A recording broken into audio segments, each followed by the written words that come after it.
할렐루야. 우리 함께 고백하겠습니다. 하나님께서 하십니다. 하나님께서 하십니다.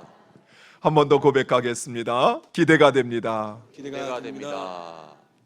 2023년 우리는 이렇게 고백했습니다. 우리는 하나님의 사람입니다.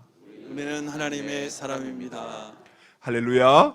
네. 여러분의 고백대로 여러분의 삶이, 가정이 이루어지기를 간절히 축원드립니다. 멕시코의 수도인 멕시코 시티에 가면 곳곳에 그럼에도 불구하고 라는 이름이 붙여진 조각상이 있다고 합니다. 지금 여러분이 보시는 바로 이 조각상입니다. 사슬에 묶여있는 여성이 일어나기 위해서 몸부림치는 모습을 묘사한 작품입니다. 이 작품은 멕시코를 대표하는 헤수스 콘드레아스라고 하는 바로 이 조각가가 조각한 작품입니다. 그는 1900년 프랑스 파리 엑스포에 전시할 멕시코를 대표할 조각 작품을 의뢰받게 됩니다. 그리고 그는 이제 조각을 하기 시작합니다. 그런데 불행하게도 그만 그는 조각하는 중에 섬유성 종양이라고 하는 암 판정을 받게 됩니다. 그리고 결국 오른손을 절단하게 됩니다. 조각가에게 오른손이 없다라고 하는 것은 아주 치명적인 것이었습니다. 그래서 어느 누구도 그가 그 조각 작품을 완성할 것이라 생각하지 않았습니다. 하지만 이 콘드레아스는 포기하지 않고 왼손만으로도 조각할 수 있는 방법을 연습하기 시작했습니다. 그리고 마침내 1898년 사람들이 기대하였던 것보다 훨씬 더 아름다운, 여러분이 보았던 바로 그 작품을 완성했던 것입니다. 사람들은 이 작품을 보고 감탄을 금치 못했습니다. 무엇보다도 그 오른손을 잃어버리고 왼손만으로 이 작품을 만든 콘드레아스의 그 정신을 기억하여 그럼에도 불구하고 라고 하는 프랑스어 말그레투트라고 하는 이 이름을 이 조각상에 붙여주었다고 합니다. 사랑하는 성도 여러분, 우리의 신앙생활도 그렇습니다. 어떤 사람은 조건적인 신앙생활을 합니다. 그래서 대학에 합격하게 해주시면, 사업이 잘 되게 해주시면, 승진하게 해주시면, 그러면 주일 성수도 잘하고 봉사도 열심히 하고 또 하나님께 헌신하겠다 합니다. 반면에 어떤 사람들은 그럼에도 불구하고 고난과 절망 속에서도 신앙생활을 이어가는 사람들이 있습니다. 오직 하나님을 신뢰함으로 그럼에도 불구하고 신앙생활 하는 것입니다. 오늘 우리가 읽은 말씀에 등장하는 바로 이 하박국 선지자가 그러하였습니다. 하박국 선지자는 무화과 나무에 과일이 없고 포도나무에 열매가 없고 밭에 거둘 양식이 없고 그리고 우리의 양이 없고 외양간에 소가 없을지라도 그럼에도 불구하고 즐거워하며 하나님으로 인하여 기뻐하겠다 이야기합니다. 이스라엘 백성들에게 이 무화과 나무와 포도나무, 감람나무는 주 수입원이었습니다. 또한 밭에 나는 소출은 주 식량이요 우리의 있는 양과 소는 그들에게는 가장 중요한 재산 목록이었던 것입니다.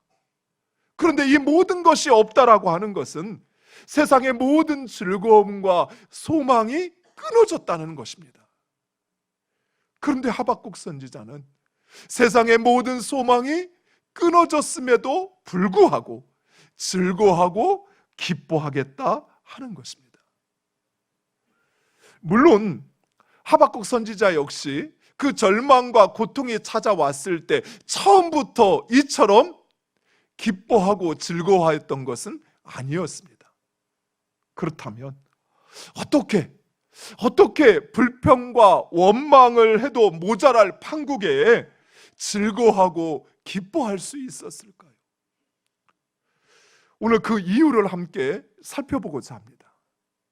먼저 이 하박국 선지자가 활동할 당시 이스라엘은 내외적으로 큰 위기 속에 봉착해 있었습니다. 당시 이스라엘은 내적으로 약탈과 폭력과 악행이 만연하였습니다. 권세자들과 부자들, 그들은 탐심에 유혹받아 가난하고 힘없는 자들의 것을 빼앗고 탈취하였습니다. 종교 지도자들은 하나님을 빙자하여 자기의 이익을 취하는데 여념이 없었습니다. 그들은 거짓 평안을 외치면서 하나님의 축복과 저주를 자기의 이익을 위한 수단으로 삼았던 것입니다. 백성들 역시 나라가 이처럼 위기에 있음에도 불구하고 하나가 되지 못하고 다투고 분열하였습니다. 하나님의 공의와 정의는 땅에 떨어졌고 이스라엘의 공동체성은 무너져 내리고 있었던 것입니다. 외적으로도 당시 이스라엘의 유일한 소망이었던 요시야 왕, 다윗과 같이 하나님 앞에 정직하게 행하였던 이 요시야 왕이 그만 애굽과의 전쟁에서 전사하고 말았습니다. 그러자 애굽은 이스라엘을 마치 자신들의 속국처럼 취급하기 시작했습니다.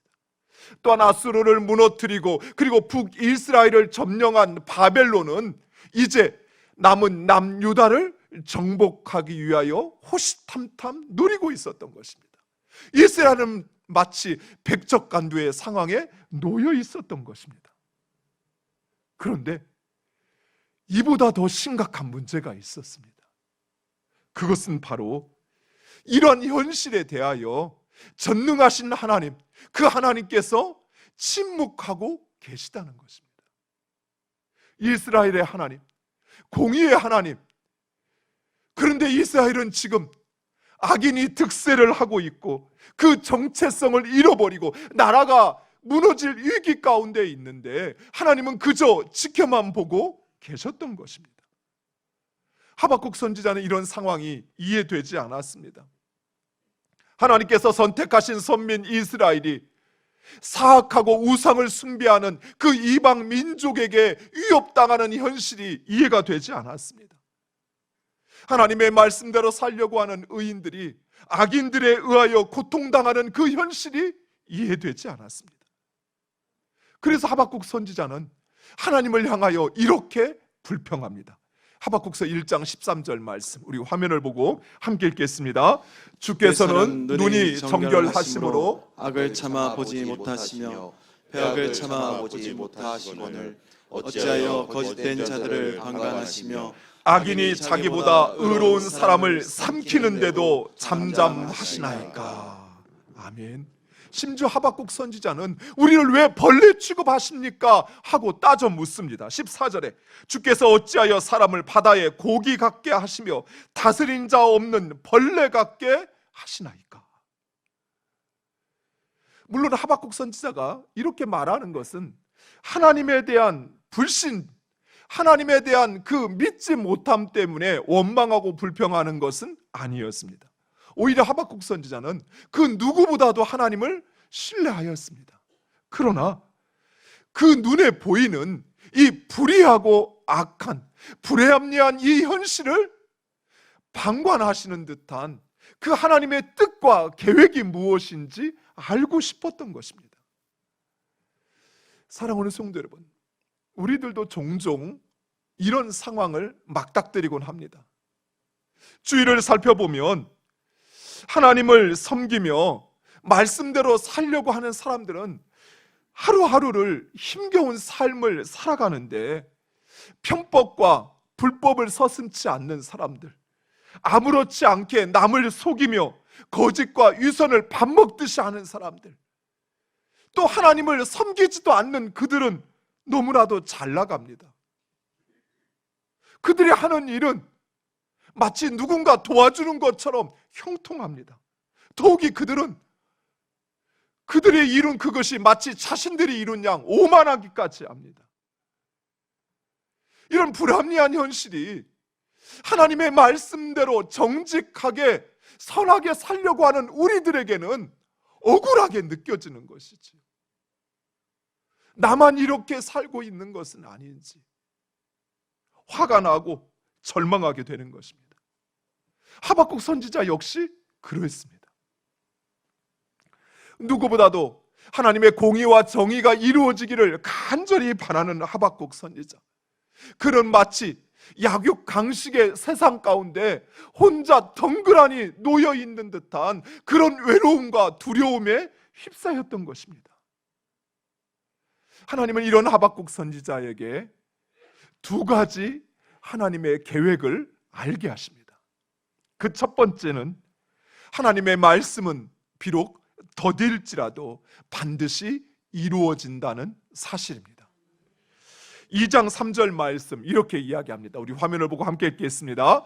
이 묵시는 정한 때가 있나니 그 종말이 속히 이루겠고 결코 거짓되지 아니하리라. 비록 더딜지라도 기다리라. 지체되지 않고 반드시 응하리라. 아멘. 하나님의 입에서 나온 말씀은 반드시 이루어지고 성취되어집니다. 인간은 상황에 따라서 속에 없는 말을 하기도 합니다. 또 때로는 지키지 못할 약속을 남발하기도 합니다. 약속을 지키고 싶어도 지키지 못할 때가 때로는 우리에게 찾아옵니다. 그러나 우리 하나님은 거짓말하지 않으십니다. 하나님의 입에서 나온 말씀, 기록된 하나님의 말씀은 반드시 이루어지는 것입니다. 아프리카 선교의 아버지라 불려지는 리빙스턴 선교사, 이 리빙스턴 선교사가 활동할 당시만 해도 아프리카 원주민들은 난폭하고 잔인하였습니다. 심지어 사람을 잡아먹는 식인종들도 있었습니다. 리빙스턴은 바로 그 아프리카에서 16년 동안 사역을 마치고 무사히 안전하게 영국으로 돌아와 사역 보고대회를 열게 됩니다. 이때 한 청년이 그 자리에 있다가 선교사님에게 이렇게 묻습니다. 그 무서운 곳에서 어떻게 하나님의 말씀을 전할 수 있었습니까? 그러자 리빙스턴 선교사는 마치 기다렸다는 듯이 성경 두 구절을 이렇게 이야기합니다. 첫 번째 구절은 요한복음 14장 18절 말씀이었습니다. 내가 너희를 고아와 같이 버려두지 아니하고. 그리고 마태복음 28장 20절의 말씀이었습니다. 볼지어다 내가 세상 끝날까지 너희와 항상 함께 있으리라. 그렇습니다. 실제로 리빙스턴은 수많은 죽음의 위기 속에 놓이곤 하였습니다. 하지만 그때마다 하나님께서는 선교사님에게 피할 길을 열어주셨어요. 그리고 하나님께서 그와 함께 하셨던 것입니다. 사랑하는 성도 여러분, 우리 하나님은 말씀하신 것을 반드시 지키십니다. 미국에서 있었던 일입니다. 한 아버지가 아들에게 대학에 합격하면 차를 사주겠다고 약속을 했습니다. 아들은 열심히 공부했습니다. 그리고 드디어 대학에 합격했습니다. 그리고는 아버지에게 이제 아버지 약속한 대로 차를 사달라 쫄랐습니다. 그런데 어느 날 아버지가 뜬금없이 아들에게 성경책을 주면서 빌립보서 4장 19절 말씀을 읽어보렴. 너의 뜻이 이루어질 거야 라고 말씀을 하는 것입니다. 아들은 아버지가 약속은 지키지 않고 이런 성경책을 나에게 준다고 생각해서 화가 났습니다.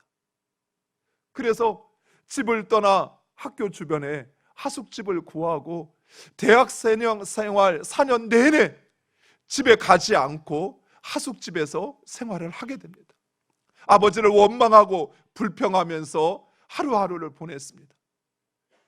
그리고 4년이 다 지나고 졸업할 때가 되어 하숙집을 정리하는데 모든 집을 하나씩 쌓아오고 있는데 저 선반에 아버지가 주셨던 그러나 한 번도 들여다보지 않은 성경책이 먼지가 쌓인 채로 놓여 있었습니다. 아들의 성경책을 들고는 툴툴 털고는 한번 뒤적거리는데 그곳에서 종이 조각 하나가 떨어지는 것이었습니다. 그것은 바로 자기가 원하는 차를 사고도 남을 만한 액수의 수표였습니다. 하지만 그 수표는 사용할 수 없었습니다.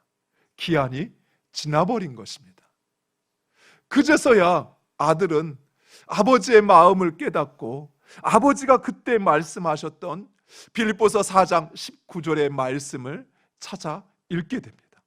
우리 말씀을 같이 함께 읽겠습니다. 나의 하나님이 그리스도 예수 안에서 영광 가운데 그 풍성한 대로 너희 모든 쓸 것을 채우시리라. 아멘. 아들은 그제서야 4년 동안 아버지를 미워하였던 자신의 그 편협함과 그 어리석은 행동을 반성했습니다.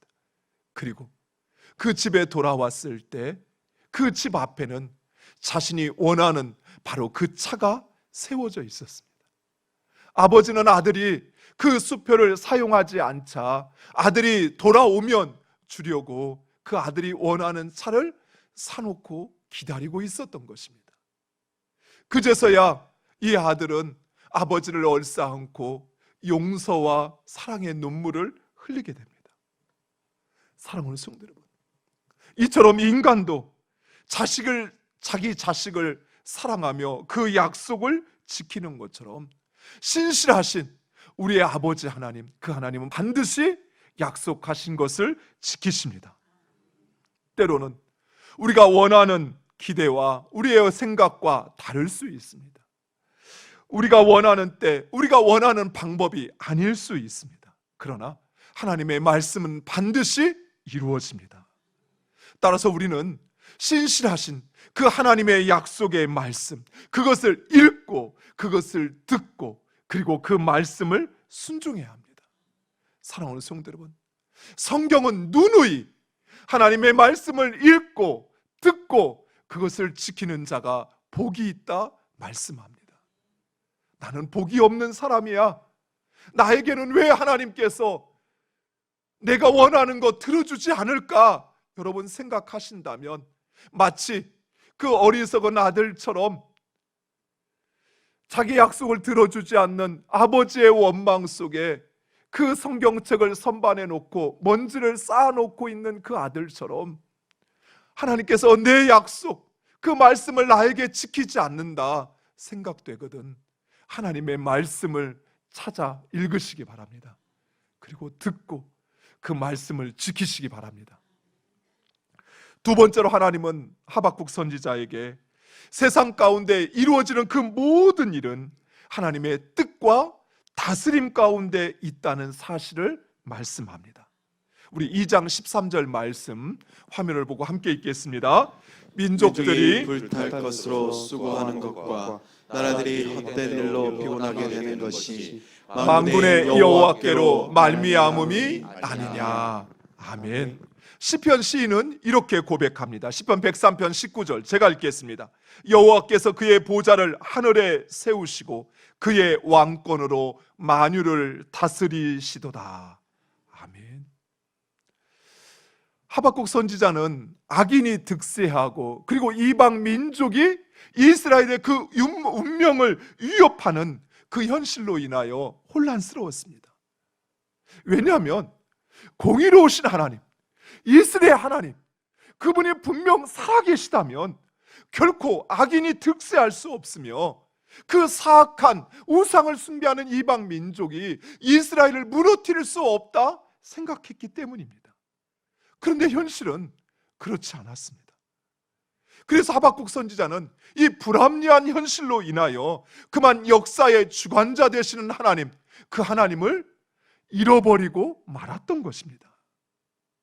그러나 사랑하는 성도 여러분, 우리의 삶 가운데, 이 세상 가운데 일어나는 크고 작은 그 모든 일이 하나님의 뜻 안에 이루어짐을 믿으시기 바랍니다.